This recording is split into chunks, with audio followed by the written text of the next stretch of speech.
Архангай аймгийн Эрдэнэ булган сумын Цэцэрлэг хотод залууцком сайтын сурвалжлах баг ажиллаж байна. За Архангай аймгийн тухайд 2018 он гарснаас хойш үгийнүр болон хотон цумдад малын шүлхийн өвчин гарсан. За 20 цэрийн байдал тогтоосон байгаа мөн засгийн газрын 21 нэгдсэн хөтөлбөрийн хүрээнд энэхүү аймагт мал аж ахуйн гаралтай, малын гаралтай бүтээгдэхүүнийг боловсруулах үйлдвэр барихаар болсон. За энэ болон цаг үеийн асуудлаар бид аймгийн засаг дарга мөнх насантай ярилцахаар нутгийн удирдлагын ордны өмнө ирсэн байна.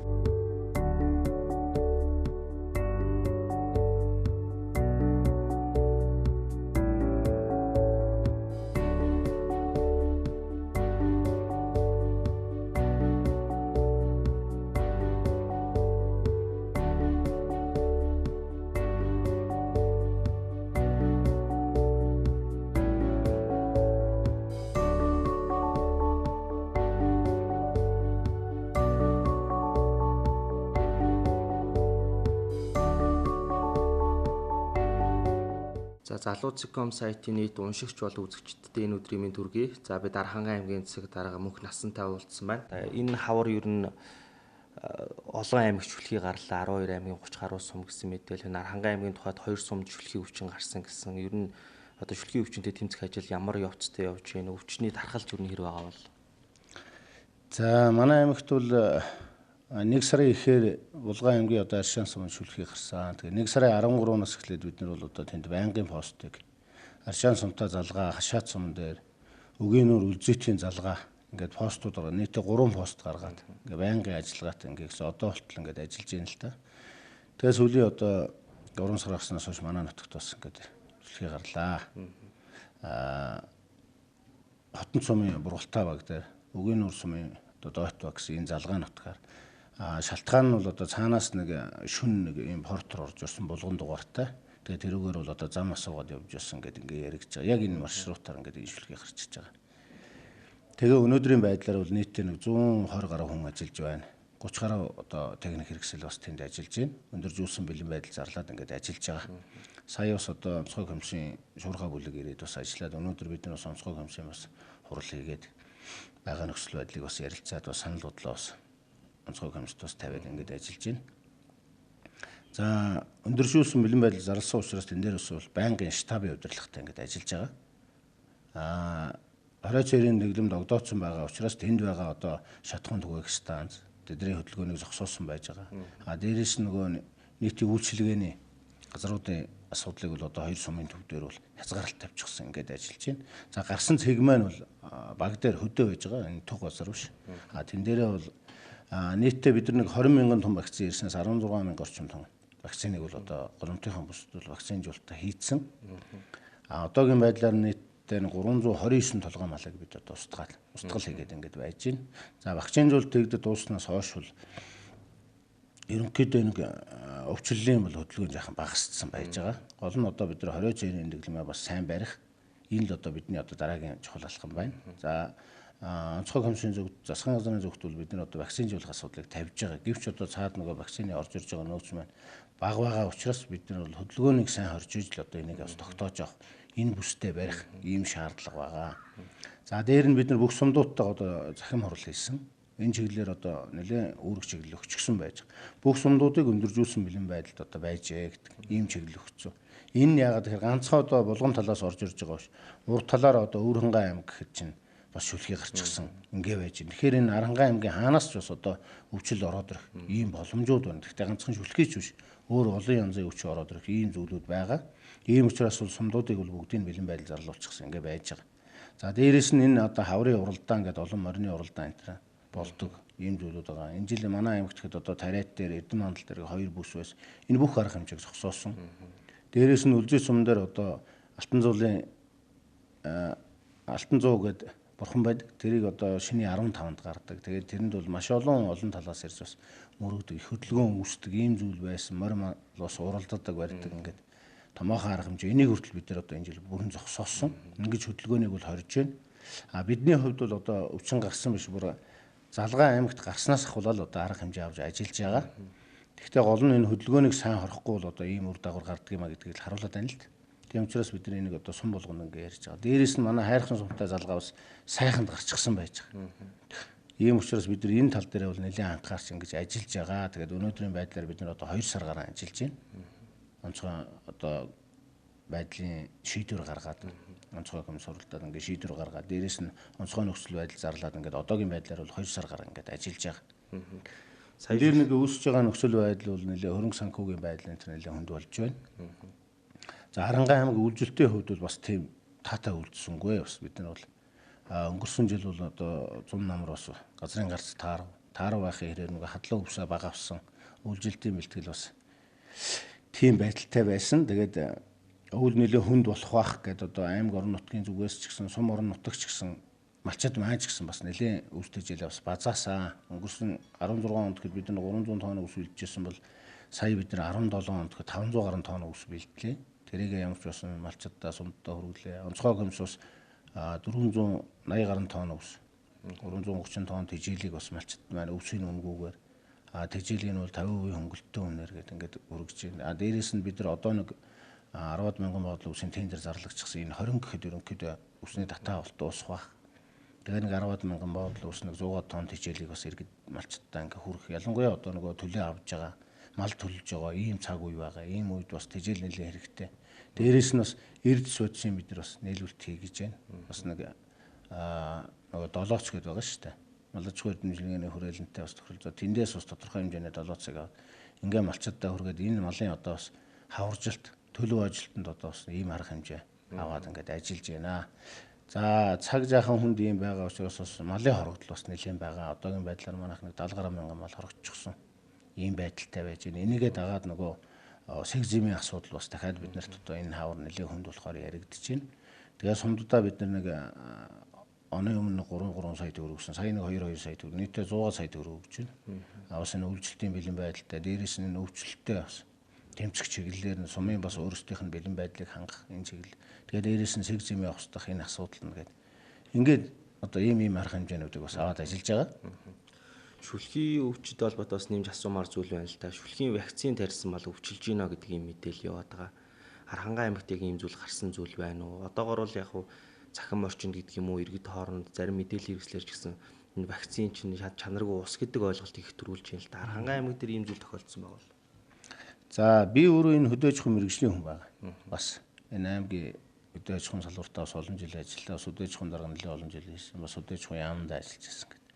За мэргэжлийн хүний зүгээс бол энэ өөр ойлголт байна. Би сая одоо ингээд вакцинжуулалт тэгээд энэс хойш одоо өвчлөл бас бага байна гэдэг. За яг вакцин хийсний дараагаар бол яг эн чинь яадаг вэхээр одоо ингээд тодорхой энэ одоо 100 мал байлаа гэхэд тэрний нэг 30 ч юм уу өвчлөлтсөн байгаа шүү дээ. Тэгээ энэ дээр вакцинжуулалт хийгээд ирэхэд тэрнээс 10 нь илэрсэн байхгүй. 10-ыг устгал хийгээд дахиад вакцинжуулалт хийгээд ирэнгүүт нөгөө өвчтөй байсан малын вакцин сэтэрдэг байхгүй.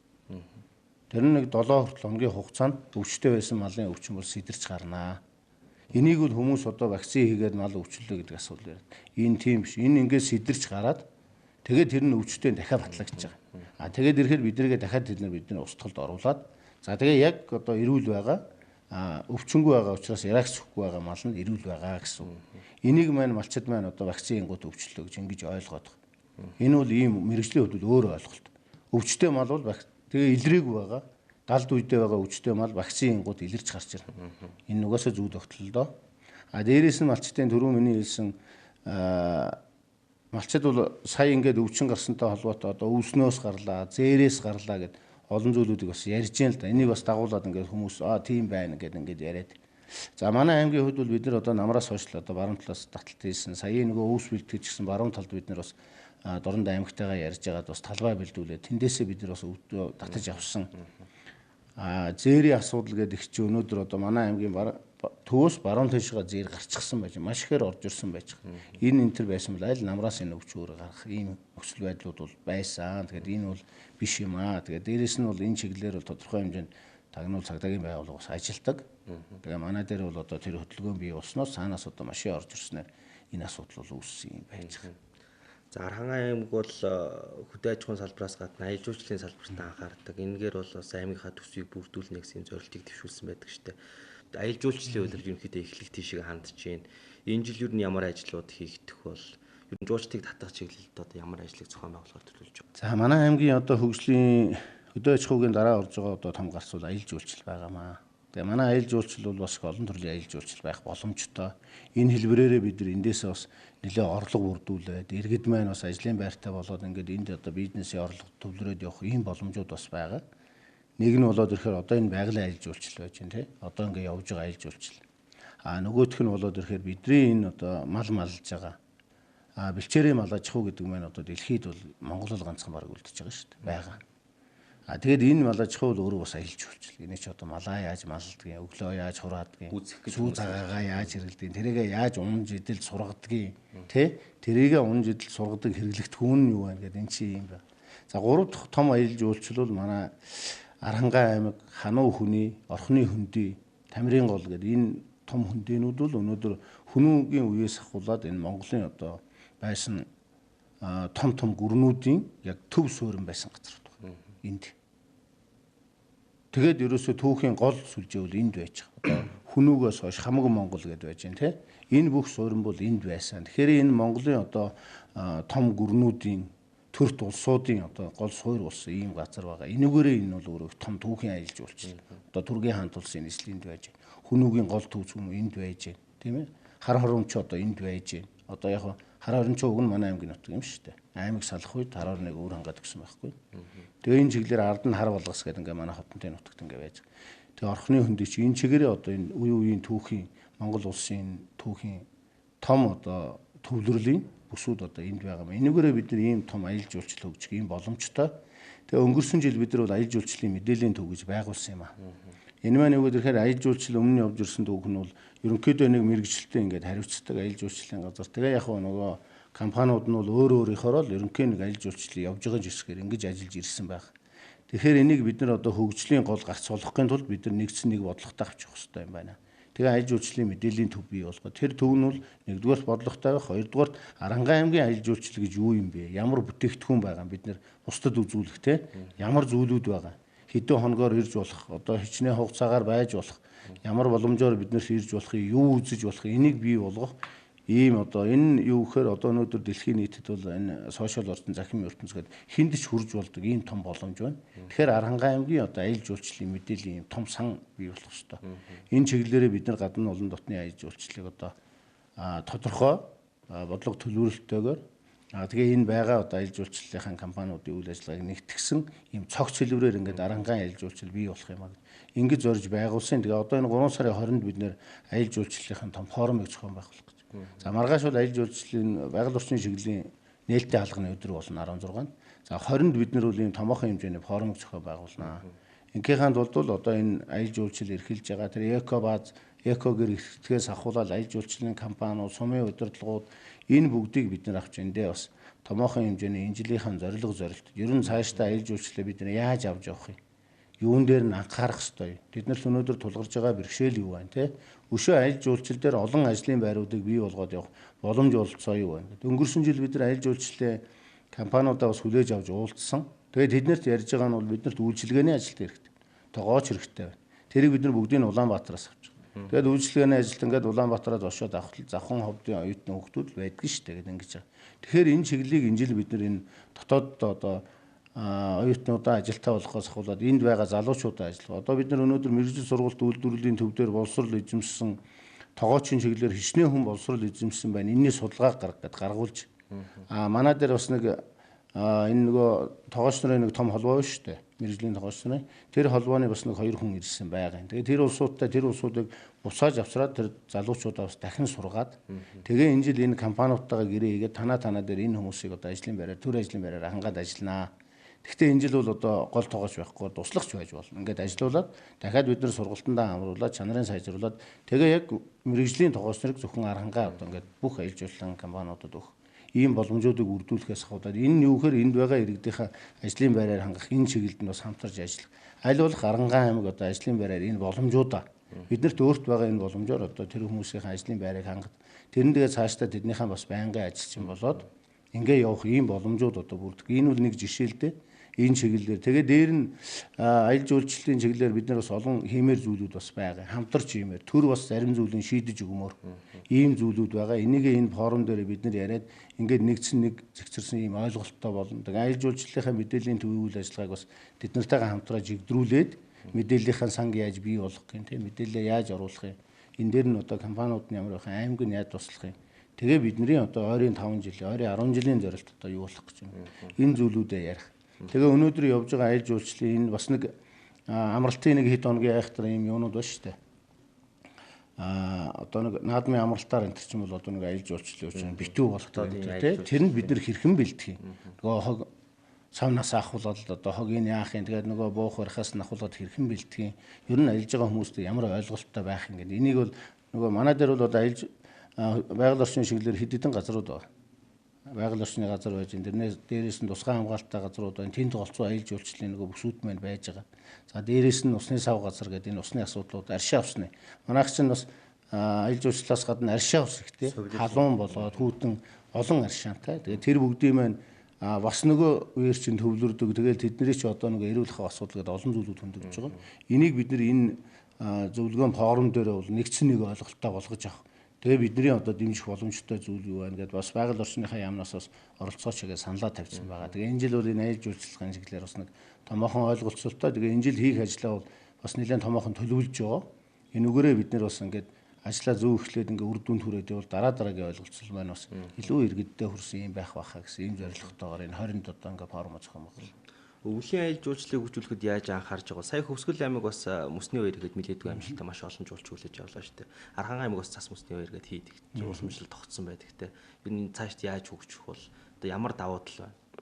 За өвлийн аялал жуулчлалаар бид нар хоёр аялал жуулчлал ивент арга хэмжээндээр бас төвлөрөөд байгаа.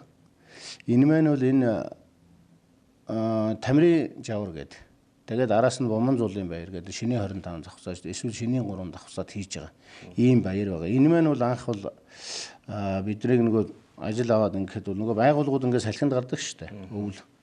Тийм л нэг засны мөсний баяр байлаа. Тэрийг бид нар бол ямар ч Арангаан аймгийн өвлийн том ивент арга хэмжээ болгоё гэд. Ингээ 2 дахь жилдээ энэ жил хийлээ. Энэ жил бол бүр 3000 гаруй хүн оролцсон. Ийм сайхан баяр болсон. Дээрээс нь тэр баяр дээр бас ингээд үндэсний хэлбэрүүдийг харуулсан. Ялангуяа одоо үндэсний хувцас хүмүүс одоо тэр баярт зориулж хүмүүс хүртэл хувцас илгэж шин. Мөсний баярт очино гэдэг ингээд. Дээрээс нь энэ баяр маань бас нэлээд хүнд хүрж байгаа бол та Улаанбаатараас хүртэл хүмүүс яриад одоо бид нар ингээд Хөвсгөл явахаас илүү танаа дээр бас оролцчихё. Байгууллага хамт олноор хоёрыг танаа дээр юу хийх вэ яах вэ гэд ингээ бас ярьж ин. Тэгээд манай дээр бол бас нөгөө мөсөн шагаа гэдэг нэг том арга хэмжээ. Энэ маань бол одоо нэг заягийн маань анх бий болгосон. Энэ халуун ханаад гэдэг юм тэр бүх одоо энэ хүрээнийхний гаргаж тэр мөсөн дээр тоглуулж энэ мөсөн шагаа гэдгийг анх бий болгоод тэгээд тэр ханиадыг дарж ясан юм түүхтэй. Тэгээ энүүгээр энэ одоо мөсөн шагаа үүссэн. Энүүгээр энэ Арангаан том брэнд ийм наадгаа байдаг байхгүй. Тэгээ энэнийхээ одоо аймгийн аваргыг энэ тэр бид нар эндээ зохион байгуулдаг. Тэгээ дээрээс нөгөө гоё хувцс гэдэг олон арга хэмжээнүүд бас бид нар тэндээ зохион байгуулдаг. Тэгээ энэ мань бол бас нэлээд томоохон юм ивент арга хэмжээ болоод эх жилээс бас нэлээд хүрээгээ тэлэх байх. Өшөө нөгөө сарлаг марлагыг оролцуулаад бариад тэр зунд эдлүүл хөшөө чарга энэ төр оролцуулаад эх жилээс үл бид нар бас нэлээд өргөн болгоё гэдэг ингээд зорж байгаа. Энэ маань жилээс ингээд өргөжөөд явж байна. За хоёр дахь том арга хэмжээ бол энэ өгийн нуурын спорт загасчлалын арга хэмжээ байгаа. Одоо энэ 3 сарын сүүл 4 сарын ихэр орчим хийгдэх байх. Ханаг хугацаанд одоогор тогтоогүй байна. Тэгээд энэ арга хэмжээ бол бас нэлээд бас хүнд хүрсэн. Одоо ингээд энэ жил бол 5 дахь жилээ хийгдэх гэж байгаа. Тэгэхээр энд одоо загасчлалын чиглэлээр ингээд спорт сонирхдаг тийм залуучууд хүмүүс бол маш их ирж оролцдог. Тэгээд дээрээс нь бид нар нөгөө мөсөн шагаамаа энийгээ бас нэлээд оролцуулаад энэ жилээс бол одоо мөсөн дээр өөр юу хийж болохоор зүйлүүд байна. Тэнд хүмүүс ирээд оролцоод таашаал аваад явахаар зүйл юу байна. Энэ бүхнийг бас нэлээд өргөжүүлээд явна гэдэг. Энэ хоёр арга хэмжээ бол одоо өвлийн нэлээд том аялал жуулчлалыг татах юм ивент арга хэмжээ болно гэж бас ингэж зорж байгаа. Мөсний хоёртой холбоотой танаас бас асуух зүйл байна. Таны нэг чонын ярьсан тах мөсцэн нэг зураг сошиалор баахан явуулаа шүү дээ тий. Тэр яг ямар учиртай зураг юм? Яг энэ мөсний хоёроор ахуулсан зураг уу эсвэл өмнө ахуулсан байсан зураг уу? Та энэ зураг дээр ямар тайлбар өгөх вэ? Таныг ч одоо их л хүмүүс шүүмжилсэн сэтгэлдлүүд нэлээд давмгаасан байсан. Мөсний хоёроор ахуулсан зураг л да. Тэгээд одоо ч яг нөгөө чоны чинь арьс гэж юм баг үнгүүл болцсон ид байна л да. Тэгээ яг нөгөө манай Харангаан аймагчин хэрэглэгчээс үйлдвэрлэгч аймаг болно гэж бид нар бас олон зүйлийг үйлдвэрлэе гэдэг. Өнгөрсөн жилүүд гэхэд бид нар бас одоо нөгөө үнгүү болоод байгаа хоньны эрхий богийн арьсыг бид нар илддэг бүх цэхийг сумддаа нийлүүлчихсэн байж байгаа. Энэ жилээс бол бид нар тэр үнгүүдлээс бас тодорхой хэмжээнд өөрсдөө бас авах үнгүүдлийг бий болгохгүй байх, өөрсөндөө өртөг шингээгээд ингээд үйлдвэрлэл бий болгох ийм боломжуудыг бас сумдуудаа бүрдүүлсэн. Тэр хэмжээгээр нэг бас илдүүлээл ингээд нөгөө хүмүүс хүн болгоно л гоёж байгаа юм чинь тэгээ бас нэг хүрм хэлгээд өмссөн юм л да. Тэрэн дээр тэгээд тэр бидний ард зогссон тэр хүмүүс болохоор манай спорт хорооныхан байна. Тэгээ спорт хорооныхан маань нөгөө уралдаан тэмцээн бүх юм хариуцаад ингээд гол ажлын хэсэг болоо зохион байгуулдаг. Тэгээ тэд нар маань нөгөө өөрсдийнхөө нөгөө спортын тийм Adidas гэдэг курткээр бас нэг юу болоо жигдрээд тэгээд нөгөө зохион байгуулж байгаа улсууд маань энэ гэсэн ийм ойлголт байхгүй юу. Тэгээд тэн дээр нөгөө хэд маань бас нөгөө керлингийн ийм төрүүлчихгүй. Тэгээд тэн дээр бид хоёр нөгөө шагнал үг зогсож байгаа нөгөө хөрөмтэй ингээд зогсож байсан чинь тэгээд тэрийг бол ард нь одоо хувц нургуу тийм улсууд байгаа ч юм шигээр л ингээд. Одоо энэ сошиал ертөнцийн нэг хэцүү байгаа зүйл бол аливаа бод байдлыг яаж гуйлж болдог, үнэн байдлыг гуйлж болдог, хүнийг бүтгэж болдог, доромжилж болдог нэг ийм зүйл бий болж л дээ. Тэгээ энүүгээр л одоо ийм болсон байна. Одоо энэ дарга нар нь яасан ба энэ дарган чим гэсэн. Би ямар нэг булга минж өмссөн биш. Зүгээр нэг одоо энэ орон нутагта байгаа зүйлийг л илдүүлээл одоо бас нэг хувцс сулголт энд өмсгөл бас нутгийнхантаа адилхан л бас гоё сайхан харагддаг гэдэг ингээл өмссөн зүйл л дээ. Тийм л юм байгаа. Засгийн газрын одоо саяхан батлсан хөтөлбөр байна л да 21 аймагт 100 үйлдвэр барина гэдэг. Энэ хүрээнд Дархан аймагт ямар үйлдвэр баригдах вэ? Ер нь ажлын байрыг нэмэгдүүлэх чиглэлд ямар ажлууд хийгдэх вэ? Махны үйлдвэр барина гэж сая нутгийн иргэдээс дууссан л да. Энэ ажил хизээ эхлэх үү? За 2100 хөтөлбөр батлагдсан. Энэ дээр манайх нэг 4 үйлдвэрийн асуудал яригдж байгаа. Нэгдүгээрт бовцны үйлдвэр яригдж байгаа. Тэгээд зуурамгийн үйлдвэр байгаа. Тэгээд одоо жимс жимсгэн нэг савлах ийм үйлдвэрийн асуудлууд. Тэгээд цагаайдны одоо савлах, бакетлах, боловсруулах, ялангуяа хуураас боловсруулах гэдэг энэ чиглэлийн ийм 4 чиглэлийн үйлдвэр батлагдчихсан байж байгаа. 19 онд 2 нэгдээд 18 онд ингээд энэ жил 2 нэгтгэр ингээд батлагдчихсан байж байгаа. За дээрэс нь бид нар үйлдвэрчлэлтийн хүрээнд бол бас өөрснөө нөөц бололцоогоо нэлээд дайчилж байна. Түрүү хэллээ өнгөрсөн жилүүдэд бол жижиг оврын иргэд маань өөрсөндөө бас ажлын байр бий болгоод явах. Тэгээд өөрсдийнх нь уламжлалт аргатай нөгөө сур юугаа илтгэхээс ахуулгаа те нэхийгээ боловсруулад илдээд явах. Энэ жижиг зүйлүүдийг нь бол сумдуудаа ямарч байсан нийлүүлсэн. За энэ жил бол ноос угаах үйлдвэрийг бол барихаар хөрөнгөний бол тусгацчихсан байж байгаа. Одоо ажлын хэсэг гараад ажиллаж байна. Яг нөгөө техникийн нөхцөл байдал яах вэ? Ямар хэмжээний тоног төхөөрөмж байх вэ? Үйлдвэрийн одоо барилга байшингийн хэмжээ язгаар ямар байх вэ гэдэг. Энэ дээрээ бол манай ажлын хэсэг одоо ажиллаж байна. Улаанбаатар тэн дээр бас ноосны үйлдвэртэй явж бас танилцж байгаа бид нэр. Алийг авч болохоор байна гэдэг. Ингэснээр бид нэр Арангаан аймагт байгаа ноосны олоорынхаа юуг бол бид нар бас боловсруулаад авах боломжтой. Зүгээр улсын хэмжээнд гээд ирэхээр ноос угаах боловсруулах үйлдвэр бол нэлээд хандсан хэмжээнд байгаа юм байна л дээ. Бид энэ үйлдвэрийг гадаад гэхээсээ бол энэ үйлдвэрийг эндээ ноосоо угаагаад ялангуяа биднэрт бүр нэг давуу талууд сарлагын хөр байгаа. Тэргээр Арангаан бол бас том брэнд байж байгаа. Дээрээс нь ноолуураа бид нэр эндээ угаагаад энд бид нар энэний араас эргэжлээс ямар арга хэмжээ авах вэ гэхээр тэрийг угаасан ноос ноолуурыг аваад самандаг, утас хийдэг тийм жижиг тоног төхөөрөмжийн ажлын байрын одоо тэгээ сургалтуудыг хий гэж байгаа. Тэгээд тэр утсаар бас нэг хэсэг нь одоо хувцс хийдэг. Түрүүс нь манайх бол байж байгаа л да энэ. Тэгээд эндээ байгаа өөрснийхөө боловсруулсан, өөрснийхөө үйлдвэрсэн бүтээгдэхүүнээр эндээ хувцсаа гэдэг Арангаа гэсэн брэндээ гаргаад хувцсунаар одоо хувцсуулж ишээ шүү дээ тийм. Энийг хийгээ боловсруулаад цааш нь одоо иргэдэд нийтэд хүргээд явах энэ үйлдвэрлэлийг бий болгоод явах ийм боломжийг цааш нь өргөлөөлөө бүрдүүлэх юм бол энэ үйлдвэр нь илүү ашигтай юм а гэдэг бид нар энэ жил бол ноос угаах үйлдвэрийг сонгосон байна. За цаана махны үйлдвэр байгуулах чиглэлээр бид нар бас ажиллаж байгаа ажлын хэсэг гарчихсан. Тэгээ энэ дээр яг нэг 2 3 боломж байгаа юм манай дээр. Нэгдүгээрт бол энэ хятад улсын хөнгөлөлтөө зээлээр 4 аймагт махны үйлдвэр байгуулах асуудал яригдж байгаа засгийн газрын түвшинд мах хөтөлбөрийн хүрээнд. За энэ дээр бол Арангаан аймгийг бол орё гэдэг бүр саналаа хэлээд манайх ингээд ажлын хэсэг мөшгөө гаргацсан ингээд ажиллаж байна гэдэг энэ чиглэлээр саналаа хэлчихсэн байж байгаа. Ерөнхий сайд минь одоо нөгөө хятад яваад ирэхээр энэ асуудлаар ингээд нэгсэн нэг ойлголттой тий нэг ойлголттой болоод ирэх юм. Тэгээ энэний ард. Энэ хэрвээ бүтэхгүй байх юм бол бид нар бас Америкийн нэг Jaros гэдэг компани байна. Махны үйлдвэрийн тоног төхөөрөмж нийлүүлдэг. Тэгээ энэ компанитай бас хамтраад бид нар хийж болох махны үйлдвэрийн тэзүү төслийг гаргаж эндээ бас тэгэх юм бол бид нар бас Дэлхийн банк руу энэ хандаад бас хөнгөлөлтөө зээл аваад хийх боломжтой юм гэж ингэж үзээд байгаа. Зүгээр зарим нэг хүмүүс бол шөмжилж байгаа юм ихтэй хандаж ил байна л да. Одоо ингээд Арангаан аймагт чи махны үйлдвэр байж хахад дахиад үйлдвэр бариач гэдэг юм уу тий. Өнөөдөр байгаа энд байгаа үйлдвэр бол аль нэг компани ийм үйлдвэр байгаа хувийн. За манай махны үйлдвэрийн сүүлийн 3 жил ажилласангүй. Энэ маань үхээр гадаад гарах энэ боломжтой хомс болоод ирэхэд тэр чи өөрөө хомигдчих юм. Бидний барих гэж байгаа үйлдвэр бол бид нар бол орон нутгийн өөрийн эрх мэдлийг өөрснөө бодлогоо тодорхойлоод гадаадынхаа зах зээл дээр, дотоодынхаа зах зээл дээр махаа үйлдвэрлэлээ гаргаад үн түргээд явах энэ боломжуудыг эндээ бас дахиад ажлын байруудыг болох. Хэрвээ тэр үйлдвэрүүд бий бол одоо ноос гэдэг нэг 200 тонны ажлын байр бий болно. Махны үйлдвэр бий болоход нэг 300 орчим хүний ажлын байр бий болохоор ийм зүйлүүд байгаа. Тэгээ ингээ ажлын байраа бий болгоод дээрэс нь өртөг шингээгээд махаа цааш нь стандартын төвшөнд нь боловсруулад борлуулад явах. Ийм боломжууд биднэрт бүрдэж байгаагаар бас давуу талтай юм байна.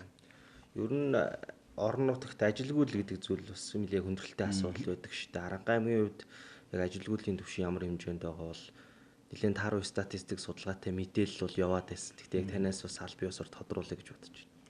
За манайх ч бас хүн ам ихтэй аймагуудын нэг. Тэгээ бол гадагшаа гарсан байхдаа ингээд төвд байдаг. Тэгээ уул уурхайн илэрс орд багтаа энэ хэмжээгээр ерөөсөө мал аж ахуйд өшгөлж байгаа юм аймаг байгаа. Тэгэхээр энэ хэмжээгээр бол тодорхой хэмжээний ажилгүйдэл бас манад байгаа. Тэгээ бид нар энэ ажилгүйдлээс гарах зүйлийг юу гэж ойлгож байгаа вэ гэхээр бид нар өөрт байгаа зүйлээ үйлдвэрлэе, бүтээе. Өртөг шингэсэн бүтээгдэхүүн болгоё. Ингээд ирэх юм бол бид нар өөрсөндөө ажлын байрыг бий болгох юм аа. Тэгээ энэ чиглэлээр бас нэлээд ажлуудыг хийж байна. Өнгөрсөн жил ихэд бид нэг байнгын болоо төр ажлын байраа нэг 1400 хүнийг ажлын байртаа болгосон байж байна. За энэ жил бол энэ тоогоо бас ахиулах бодолтой юм байгаа. Ялангуяа одоо ингээд манай аймгийн цэцэрлэг хот гэхэд энэ сайхан моднууд ингээд ургацсан байна шүү дээ. Аль ч аймаг нөгөө мод тариа тэрийгээ тэгээд хаяал ингээд эн чи манайч байсан юм. Тэгэл нөгөө арчлахгүй болоод ирэхээр л нөгөө мод ч ингээд өргөдөө дахиад хойтон тарьдаг тий. Тэгээ өнгөрсөн жилээс бол бид нар энэ дээр 30 хүнийг ажлын байраар хангаад бас ажиллуулсан. 5 сарын 1-ээс 10 сарын 1 хүртэл одоо энийг ингээд арчлаа. Тий удирдлын чанартай сайхан арчлаад услаад услах барих тоног дөхөөрөмж тэр трактор юмнуудын бол нэгдсэн зохион байгуулалтанд оруулаад бид нар гаргаад өгчөж байгаа. Тэгээ нөгөө улсууч энийг услаад арчлаад 10 сард ийм сайхан модтой болоо хүлээлгэж өгөөд тэгээ бас тэр улсууд түр ажлын байраар хангагдаад ийм жишээтэй бид нар одоо өөрт байгаа боломж олцоо өгнөрэ ажлын байрыг бий болгох. Энд хүмүүсийн хийж бүтээд байгаа зүйлийг бас өртөө шингээгээд ингээд бас энд нь борлуулж өгөөд борлуулалтыг нэмэгдүүлээд бас хөл дээр нь зогсоогоод авах ийм бодолтой. Өнгөрсөн жил ихэд манайх одоо форум гэхэд бас дотооддоо хийж эхэлж байгаа аймагта. Хүүхдийн форумын асуудлыг. Өнгөрсөн жил нэг 2000-аад форум болд. Бас нийтээ 7000 хэрэгтэй юм байна. Тэгээ энэ жилээс бол энэ маань ингээд цаашаа өргөжөөд ингээд яваад хэсэг хугацааны дараа дарангайчууд хүүхдийн форумыг хүртэл өөрснөө хийдэг. Ийм болох юм байгаа. Тэгээ энэ жил гээд бид нар бас энэ хотынхаа өнгө үзмжийг сайжруулах, Эрдэнэ улгын сумынхаа бас үзмжийг сайжруулахын тулд хашаануудыг ингээд иргэдтэйгээ хамтраад хашааг нь бас сайжруулъя, блок модын модоор нь сайжруулад, хаалгуудын засчанцлаад, ялангуяа энэ төв зам дагуу байгаа энэ үзмжүүдээ сайжруулах. Ингэснээрээ бид нар энэ одоо модын идэл хийдэг байдаг юм уу, тэр төмрөөр хийдэг зүйл. Тэгээд энэ блок үйлдвэрлэж байгаа энэ хүмүүсийнхэн бас хийж байгаа бүтээгдэхүүнийг энд нь буцааж борлуулах. Тэгээд тэр хашааг барихын тулд одоо 4-5 хүнтэй хэд хэдэн бас группүүдийг гаргаад төр ажлын байрыг нэмэгдүүлдэг бас халамжаар явж байгаа хөтөлбөрийг тэрлүүд татж хэрэгжүүлээд тэгээд нөгөө хүмүүс маань бас төр ажлын байраар хангагдаад ингээд явах нөхцлүүдийг хүртэл хийж байна. Дээрээс нь орон нутгийн хөгжлийн сангаар бас Аранхай аймгийн нэлээд ажлуудыг хийхээр байгаа. Энэ бүхэнд бас ингээд оруулах. Ийний тулд биднэрт бас нэг томоохон судалгаа хэрэгтэй юм аа гэдэг. Бид нар бол энэ ядуурлын судалгаа гэдэг төрөмч өөрөө хэлдэ танах байгаа. Яг бодтой нэг тоо яваад байдаг. Ядуураад байна, ингээ буураад байна. Тэгэхээр өрх болгон орлоготой орлого байгаа мó гэдгийг өнөөдөр хэн ч мэдэхгүй. Тэгээ өнгөрсөн хугацаанд ингээд 2 жилийн хугацаа 16 оны хагас одоо 17 бүтэн болоод би нэг зүйлийг харж байгаа.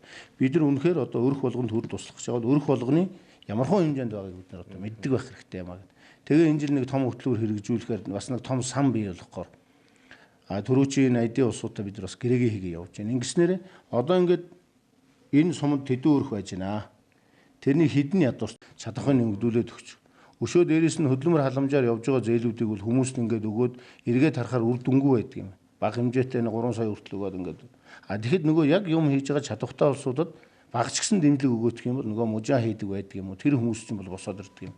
Тэгэхээр бид нар бол яг зорилттой болохын тулд судалгаанд байх нь чухал юм.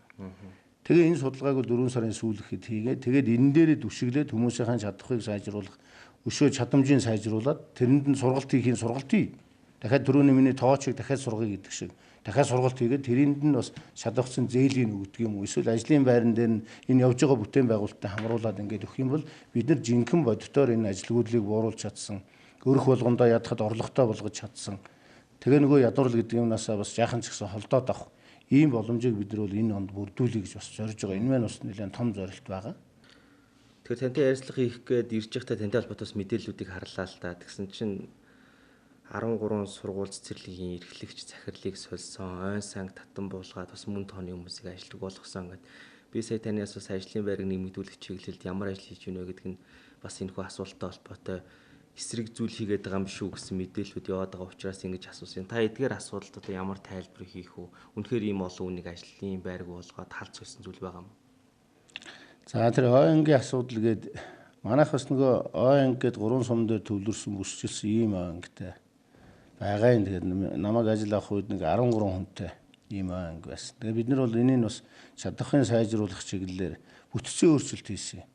Тэрийг гэхдээ тухайн үедээ нөгөө манайхан захирамж гаргахдаа татан буулгах гэдэг ингээд захирамж гаргацсан байл л дээ. Тэгээд нөгөө татан буулгана гэсэн захирамж гаргацсан.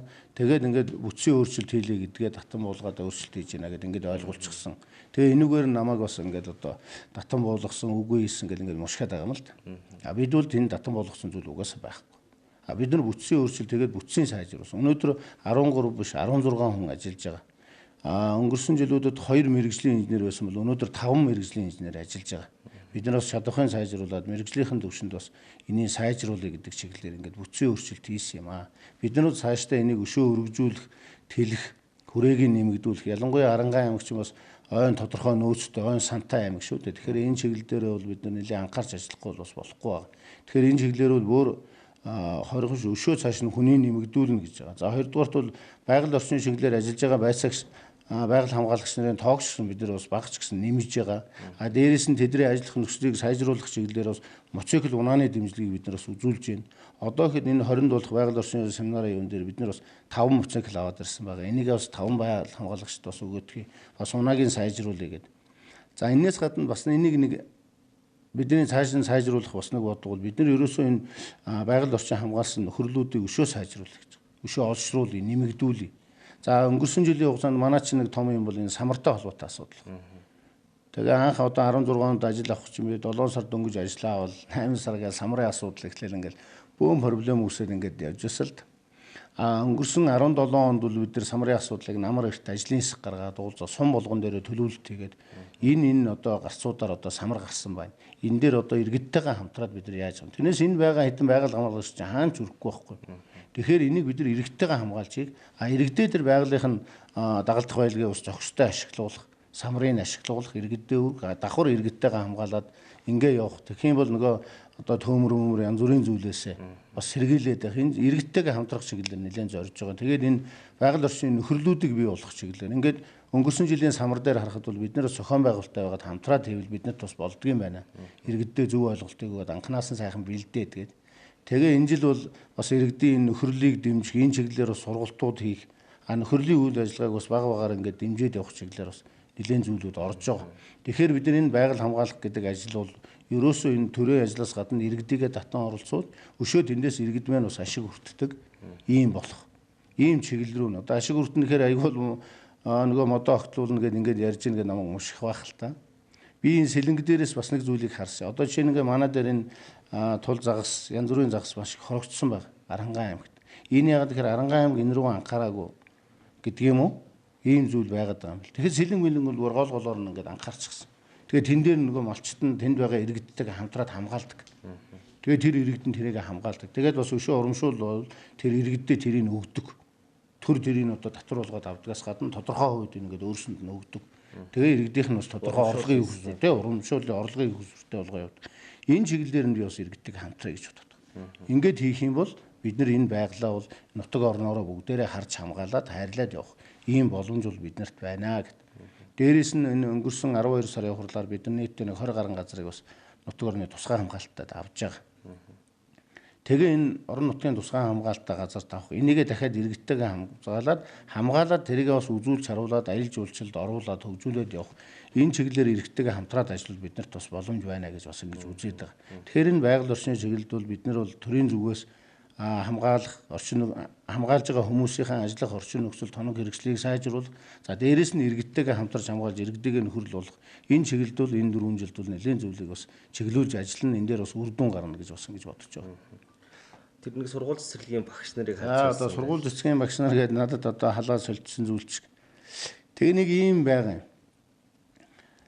Анх намайг ажил авсны дараагаар энэ төрийн албаны зөвлөлөөс өөрчлөгдсөн журам гараад өөрчлөгдсөн нэг зүйл байсан юм бэл. Тэр нь болохоор бол энэ тухайн ажлын байран дээр нь сонгон шалгаруулалт зарлаа гэдэг. Энэ 15 онд гарсан юм байл л дээ. Жишээ нь одоо энэ нэг сургуулийн захирал байж гин тийм үү. Тэгэхээр нөгөө сургууль дээр сонгон шалгаруулалт зарлчаад тэрийг авчраа энэ сургууль дээр тавьчихсан зүйлүүд байгаа байхгүй. Тэгэхээр нөгөө журмаараа болохоор энийг хуульд нийцүүлээ. Тэр сонгон шалгаруулалтын зарлаа.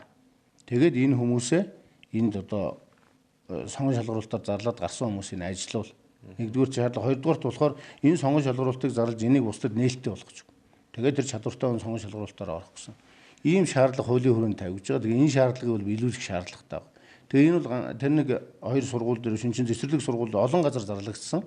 Тэгээ тэр ажиллаж байгаа хүмүүс нь ч гэсэн олон газараа бас буцаад одоо сонгон шалгаруулалтанд ороод шалгараад ажиллаа аваад хийгээд явж байгаа. Тэгээ тэр нэг спорт сургууль, театр хоёр дээр л тэр хоёр л одоо ингээд сонгон шалгаруулалт зарлаа, хууль бус байлаа.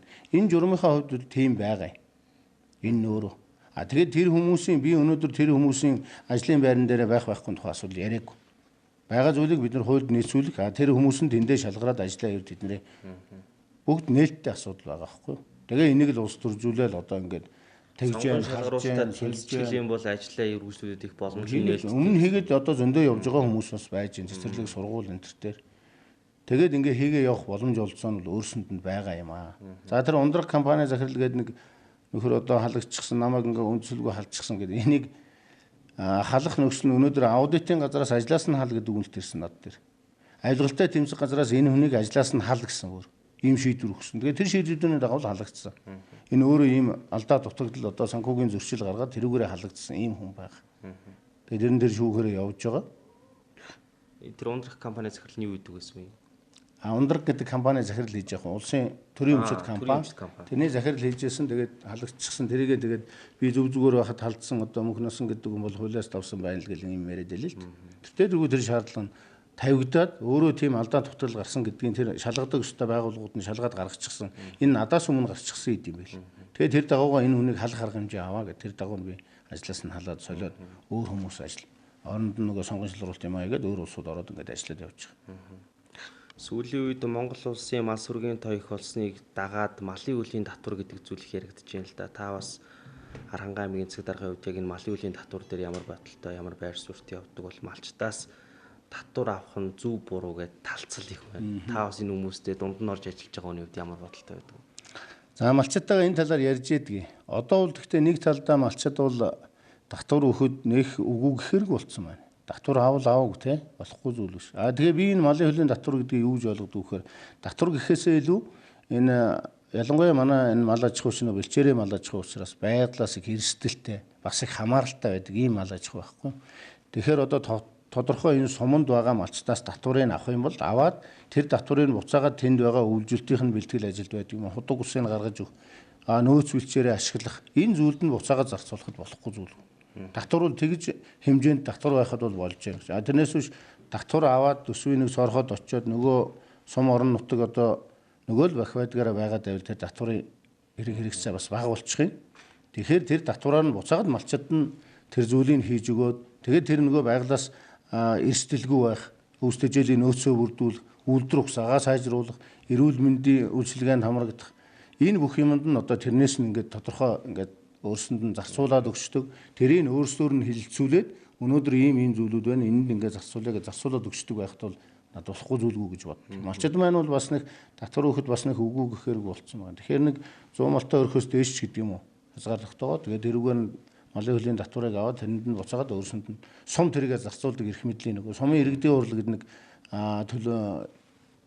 иргэдээ төлөөсөн байгууллага байгаа шүү дээ. Тэр байгууллага нь өөрөө багийн хурлаараа хэлцүүлээд энэ жил ийм хэмжээний татвар төвлөрлөө үйлдвэрлэлт ийм байна.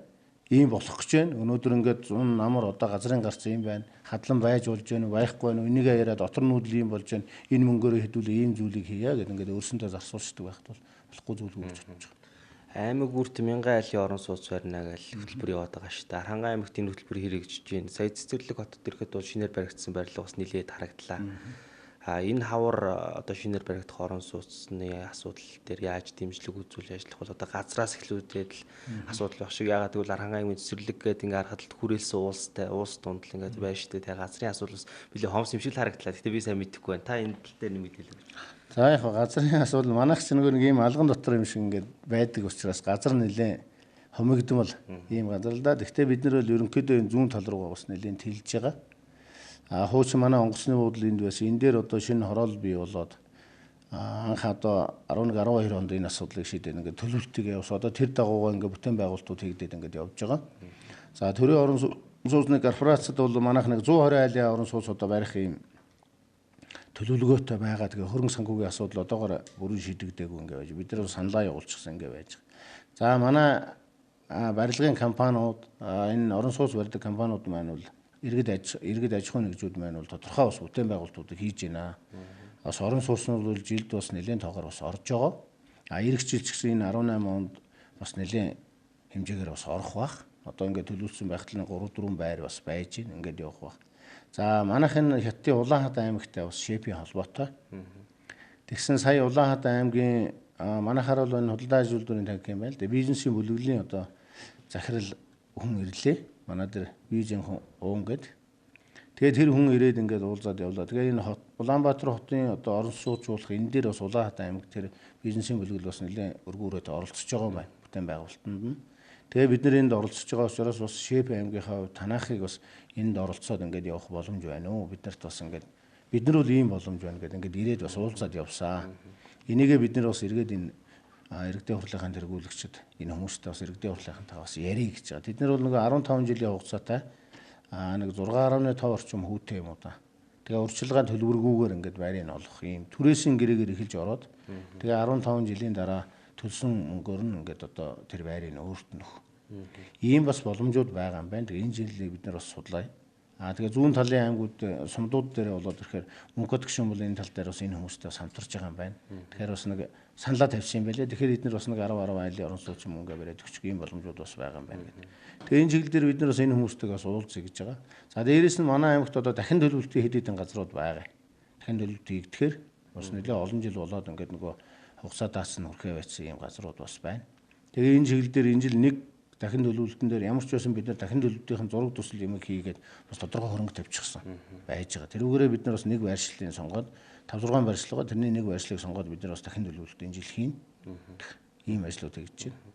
Ер нь шилжилт хөдөлгөөний хувьд ямар байгаа вэ? Одоо хөдөө орон нутгаас төв суурин газар руу шилжиж гин эсвэл одоо буцаад хүмүүс төв суурин газартаа хөдөө орон нутгад амьдрах сонирхол нэмэгдэж байна. Яагаад гэвэл ая тухтай байдал үүсэж байна гэдэг. Аранхан аймгийн хувьд одоо шилжилт хөдөлгөөн ямар байна?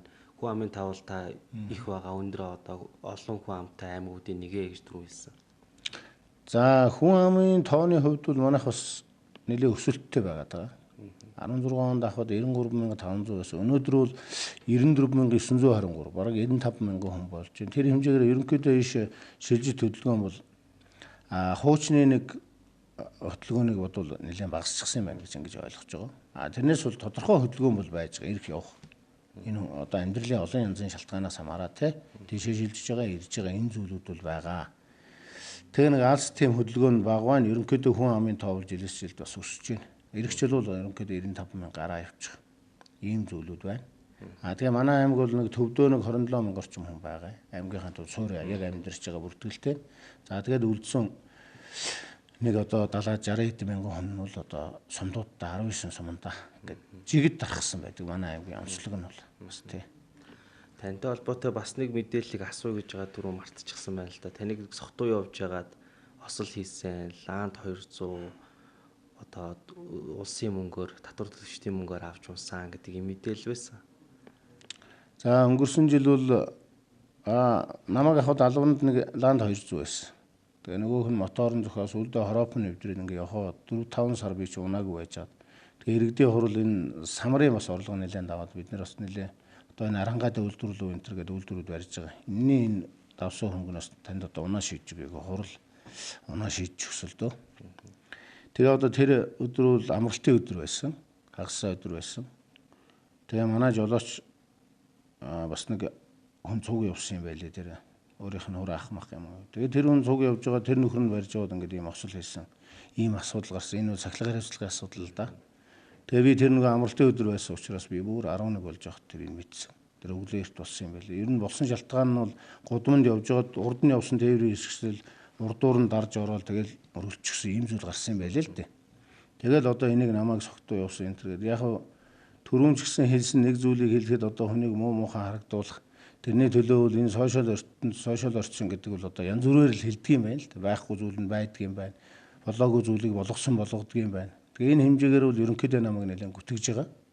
Энэ асуудлаар нь тэр гүтгэж бичсэн тэр сая энэ бол би энэ цагдаа магдаар бол хандсан.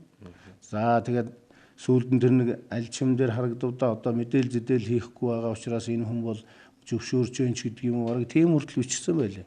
Гэтэ тэргүй тэр хэвлэл мэдээллийнх нь очоод цагдаагийн байгууллагаас тодруулга авсан шүү дээ. Тэр сүүлд нь тэр телевизээр гарч ирлээ. Тэгээд яасан ийсэн гэдэг ингээд цагдаагийн байгууллага ийм хүн явуулсан, жолоочтой ийм хүн яваад жолооч нь ус өөр хүн барьсан байна гэдэг бүх мэдээллийг өгч ирсэн. Тэгээ би энийг одоо би тэгээгүй гэдэг. Надад одоо энэ бүхнийг араас нь хөөцөлдөөл би тэгээгүй би ингэсэн гэдээ явах цаг хугацааш надад алга тий. Гэхдээ яг би нэг зүйлийг бодож байгаа энэ одоо сайн мууч бай. Хүн одоо энэ 4 жилийн хугацаанд хийж хэрэгжүүлснээр би энэ ард түмэнд үнэлэгдэх баг. Тийм учраас одоо өнөөдөр хийж хэрэгжүүлнэ гэсэн энэ зорьсон зүйлдээ бол аль болох одоо бидний цаг хугацаа бага болж байна. Энэ 18 оныг бол бид нэлээд бүтээн байгуулалтын жил болно гэж бас бодож байгаа. Энэ маань улс төржилтгүйгээр бас нэг бүтээн байгуулалт руугаа анхаарал ингээд хийгээд явах нэг жил юм гээд энэндээ бол аль болох цаг хугацаанаас өрсөж альва асуудлаа нэг хэсэг хугацааны өмчүүлээ шийдээд авал эннийх нь үрдэн тэр хэмжээгээр урагшилж энэ одоо ард түмдөө нэг хийж хэрэгжүүлэх гэсэн амсан зүйлүүдийн маань хэрэгжилт ингээ болох байхаа гэдэг энэ рүү нэлээд анхаарч ажиллаж байна да. Тэрнээс одоо тэрийг хөөцөлдөөд би тэгээгүй гэж суух цаг зав нь ч надад бага юм. Олон нийтийн дунд одоо энэ дарга нар дандаа л одоо G план унах юм аа, жижиг тэрэг унж болдгоо мó гэдэг юм одоо юу гэдэг шүүмжлэл байдаг л да тий. Та бол яг өдөө орон нутагт явж байгаа аймаг сум руу явах ажил гардаг байх л та. Гэтэ жижиг төрөг унах тал дээр ямар бодлоо гэдэг. Одоо та машинаа засуулаад унж байгаа юу? Одоо ямар машин ер нь үлгэлж байна? Би тэр машинаа л унж байгаа. Тэгээд тэр нөгөө жолооч өөрөө тэр хөнгөнгөө гаргаад тэрийг бол өөрөө засуулсан. Тий. Тэгээд тэрүүгээр унах тал дээр ер нь ямар бодлоо? За сум орон нутаг манайх чи хангаа газар тэгээд тэнд бол тэртээ дэргүй хотоо газар бол одоо томдөрхтэй явахаас аргагүй юм байна. За төв явах талд бол өнгөрсөн жилүүдэд хамгийн газарт бол бас нэг үйлчлэгэнд явж байсан нэг жип байсан. Тэгээд тэр нь сүлдээ бензин иддэг болчихсон гэдэг ингээд. Тэгээд тэрийг солиод бид нар нэг жижиг тэрэг болгочихсон. Тэгээ Улаанбаатар хот явах энтерт бол бас нэг жижиг тэргээрээ яваад байх. Тэгэх юм бол бидний бас бензин маслал гараад байх. Ийм бас боломжууд байгаа. Дээрээс нөгөө манайхан ч бас сурвалж семинарт бас нэлээд явж байгаа. Тэгэхээр бол тэр жижиг тэргээрээ бас яваад байх. Ийм боломжийг өгн бүрдүүлээд ажиллаж байгаа. Ингэснээр бид газараараа жижигийг явнаад л. Тийм. Тэгээ манайх ч бас төв замын хувьд ч гэсэн бас яг энэ хоошоо явж байгаа тэнхлэгийнхаа явж байгаа нэг хэдэн одоо нэг 8-9 сум байж байна. Энд бол ингээд чөлөөтэй жижиг тэргээр бас очиж боломжууд энэ төр байгаа. Тэгээ ийм зүйлүүд дээр бол ашиглаад явах боломж. Голцоо нөгөө тамгын газрын ажилчид маань тамгын газрынхан маань үйлчилгээнд унж байгаа. Тэгээ энэ рүү одоо явж байгаа ажлуудаа сургууль семинарт Улаанбаатар энэ төр явхад бол энийг явсан унаад яваад ашиглаад байгаа. Ийм байх. Энүүгээрээ бол нөгөө жип гэдэг юмнаас бас нэг хэсгээр нь татгалзаж л байна. Тэ. Аль болох одоо зардал багтаа. Тэгээ одоо зам сайжирсан нөхцөлд бол тогтоохтой жижиг тэрэгч бас болж байна. Аймгийн төв дээр сая ирэхэд нам даралтын зуух нөлөө бол харагдлаа л да. Захилгаан станцтай болох асуудал юу яригдчихэж байгаа юу? Манайх захилгаан станцтай болох асуудал яригдчихэж байгаа. Тэгээ захилгаан станцтай болох аймагуудын нэгд байгаа. Солонгосын хөрөнгө оруулалттай хөнгөлөлтөө зээлээр бид нэр захилгаан станцтай болох юм. Энэ 20 оны 6 сар гэхэд бол дуусах юм. Тэгээд баригдаж дуусах. Тэг баригдаж дуусах. Энэ хавар бол одоо яамны ажлын хэсгээрээ ажилласан. Өнөөдөр манай хөрөнгө хөгжлийн бодлогын хэлтсийн дарга мэргэжлэнүүдтэйгээ Улаанбаатарт очихсан энэ асуудлаар одоо уулзж байгаа, ярьж байгаа. Тэгээд нөгөө ерөнхий нөхцлүүдээ гаргаж байгаа. Тэгээд Солонгосын тал өөрөө тэзүүг боловсруулах юм байлээ. Тэгээд бид нар одоо нөхцлүүдээ гаргаад өгж байгаа. Маргааш хурлаар бид нар бас дулааны захиргааны станцыг тэрийг бас ингээд тараах жижиг станцууд байна. Дамжуулах станцууд. Тэр станцууд 17 шиг байршилтай бид нар маргааш газрын баталгаажуулж өгч байна. Ингээ бид нар одоо дулааны захиргааны станцтай 20 онд болно. Тэгээд ирэхээр энэ жижиг одоо энэ чинь 70 гаруй зуух байгаа. Тэгээ өвөл энэ чинь Улаанбаатарын утаа гэхгүйгээр манайх ч утаатай болчиход байгаа байхгүй. Тэгээд ирэхээр бол энэ асуудал нэлээд хамагдана. За дээрэс нь дулааны захиргааны станц барьснараа бас нөгөө манайх ч бол одоо автомортой байгаа. Автомор хэрглэж байгаа манай аймгийнх. Тэгээд тэрүүгээр халуусаа шийддэг. Байнгын халуустай биш байхгүй. Дулааны захиргааны станц баригдаад ирэхээр бол энэ одоо байнгын халуустай болох энэ бүх боломжууд бол өшөө нэгдээд ингээд ирэх. Бид нар одоо өнгөрсөн оноос эхлээ сүүлийн барьж байгаа барилгууд дээр бол дандаа 2 шугамтай халуусны шугамыг давхар тавихаар бас нөхцөл өгөөд ингээд ажиллаж байгаа. Ингээд дулааны захиргааны станц маань ямар ч 20 онд орно. Дээрээс нь энэ манай аймгийн ерөнхийдөө энэ хотчлт Байр орон сууд нэмэгдэж байгаатай холбоотой нөгөө цэвэрлэх байгууламжийн хүчин чадал өрөхгүй байгаа.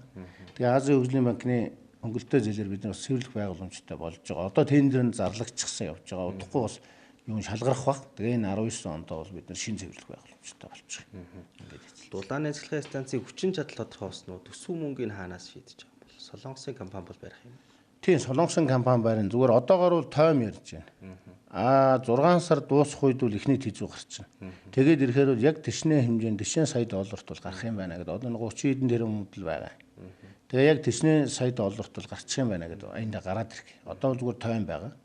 Энэ бас хүү амын өсөлтөд тооцоолж хүчин чадлын бас нарийн тооцоо. Бид нар тооцож байгаа. Хүчин чадлын бол нэлээд тооцож байгаа. Тэгээд ялангуяа ийшээ нөгөө шин бий болж байгаа бүсүүд рүүгээ бас шугам бол 2 гарч байгаа дулаан цэцлэх станцаас. Төв одоо байгаа суурьшлийн бүс рүүгээ гараад өшөө цаашаа зүүн тал руугаа тэр бүс рүүгээ бас нэг шугам гарч. Нөө дагуулгад гэж одоо бидний хийж байгаа бүтээн байгуулалтууд нөгөө одоо сая хийсэн орон сууцжуулах энэ бүх бүсүүд рүү чинь бол дахиад шинэ шугам гаргаж байгаа. Ингээд бид нар тооцож гол шугамудаас тооцсон байж байгаа. Тэгээд эндээсээ ингээд 17 жижиг бас түгээх станцуудыг байгуулахаар юуны тал бол Солонгосын тал бол дулааны цэцлэгийн станцаа бариад нөгөө түгээх 17 станц хүртэлх шугамыг тавьж өгөөд тэрнээс цаашх нь бол орон нутаг өөрөө шийтгэхээр юм байж байгаа. Тэгээ бид нар тэн дээр ямар ч байсан хөрөнгө санхүүгийнх нь бас тооцоог хийж байна. Тэгээд тэрийг одоо хувийн болон одоо төрийн хвшилтэд шийдэх үү яаж шийдэх үү гэдгээ бол тооцоогоо гаргаад ирэхээр бид нар бас энэ талаар шийдэх юм. Тэгээд ирэхээр нөгөө станцаа барьчаад тэрний цаад хүргэлт байхгүй л энэ ч асуудал болно шүү дээ. Тэгэхээр тэрнээс өмнө бид нар бас энэ жилдээ бас энэнийхээ шийдэл мэдлийг гаргаад энэ ажлаа бол давхар зэрэгцүүлээд ингэж явна. За Архангай аймагт хийгдэх бүтээн байгуулалтын ажил болон за цаг үеийн асуудлаар мэдээлэл өгсөнд бас баярлалаа. Таны цаашдын ажилд амжилт хүсье. За баярлалаа. Бас та бүгдийнхэн ч гэсэн бас цаашдын ажил амжилт хүсье.